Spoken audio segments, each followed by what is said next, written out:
ಆದ್ರೆ ನಮ್ಮ ನಿಸರ್ಗವನ್ನ ನಾವು ಕಾಪಾಡಿಕೊಂಡು ಹೋಗದೇ ಇದ್ರೆ ನಮಗೆ ಏನು ಮುಂದೆ ನಮ್ಮ ಜೀವನಕ್ಕೆ ಆಧಾರವಿಲ್ಲ ಅನ್ನತಕ್ಕಂಥ ಮಾತನ್ನು ನಾನು ಹೇಳಿದೆ. ಈಗ ನಮ್ಮಲ್ಲೆಲ್ಲ ಹೆಚ್ಚಾಗಿರೋದು ವೆಸ್ಟರ್ನ್ ಘಾಟ್, ಅಂದರೆ ಈ ಕಡೆನೆ. ಈಗ ಮಂಗಳೂರಾಗಲಿ, ಚಿಕ್ಕಮಗಳೂರಾಗಲಿ, ನಾರ್ತ್ ಕನ್ನಡ ಆಗಲಿ, ನಮ್ಮ ಶಿವಮೊಗ್ಗ ಆಗಲಿ, ಈ ಕಡೆ ಮುಂದೆ ಬಂದರೆ ರತ್ನಗಿರಿ ಆಗಲಿ, ಈ ಕಡೆನೇ ಹೆಚ್ಚಿನ ಗುಡ್ಡನೂ ಇವೆ ಮತ್ತು ಗಿಡಗಳೂ ಇವೆ. ಆದರೆ ಬೇರೆ ಕಡೆ ಈಗ ನಮ್ಮ ಇವರು ಒಂದು ಸ್ಲೋಗನ್ ಕೊಟ್ಟರಲ್ಲ, ನಮ್ಮ ಈಶ್ವರ್ ಖಂಡ್ರೆ, ನಮ್ಮ ಕರ್ನಾಟಕ, ನಮ್ಮ ಕಲ್ಯಾಣ ಕರ್ನಾಟಕ ಹಸಿರ ಕರ್ನಾಟಕ ಆಗಬೇಕು ಅಂತ. ಅದು ಮಾಡೋದು ಬಹಳ ಮುಖ್ಯ. ನಮ್ಮಲ್ಲಿ ಬಂದವರೆಲ್ಲ ಮ್ಯಾಲಿಂದ ಫ್ಲೈಟ್ನಾಗ ನೀವು ನೋಡಿ, ಕೆಳಗಿಂದ ನಡ್ಕೊಂತ ರೋಡ್ಲಿಂದ ಹೋಗಿ ಗಿಡ ಒಂದೂ ಕಾಣಿಸ್. ಬ್ಯಾಸ್ಗ್ಯಾಗಂತೂ ಬನ ಬನ ಬನ, ಎಲ್ಲರ ಜನ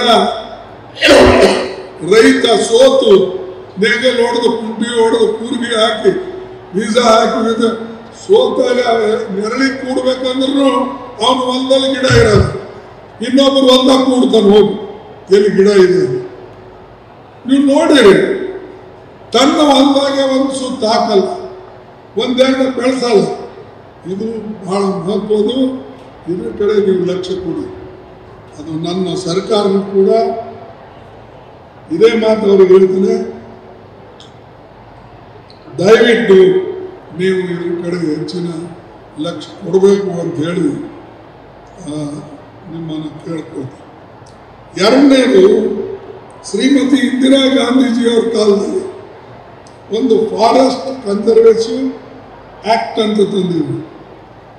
ಈ ಕಾನೂನು 1980ರಲ್ಲೇ ಬಂದಿದೆ.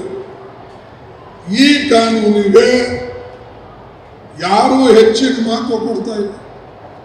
ಆ ಕಾಲದಲ್ಲೇ ಅವರು ಒಪ್ಪಿ ನಮ್ಮ ದೇಶದಾಗ ಮಳೆ ಬರಬೇಕು ಅಂತಂದ್ರೆ ನಾವು ಹೆಚ್ಚಿನ ಗಿಡ ಹಚ್ಚಬೇಕಾಗ್ತದೆ ಅಂತೇಳಿ ಅವರು ಫಾರೆಸ್ಟ್ ಕನ್ಸರ್ವೇಷನ್ ಆಕ್ಟ್ 1980 ತಂದರು. ಆದರೆ ಜನ ಅದ್ರ ಪಾಲನೆ ಮಾಡೋದು, ರಾಜ್ಯಗಳು ಅದ್ರ ಪಾಲನೆ ಮಾಡೋದಿಲ್ಲ. ಇಲ್ಲಿ ಇಂದಿರಾ ಗಾಂಧೀಜಿಯವರು 1970ರಲ್ಲಿ ಬರಗಾಲ ಬಿದ್ದಾಗ ಬಂದಿದ್ರು ನೋಡಿ.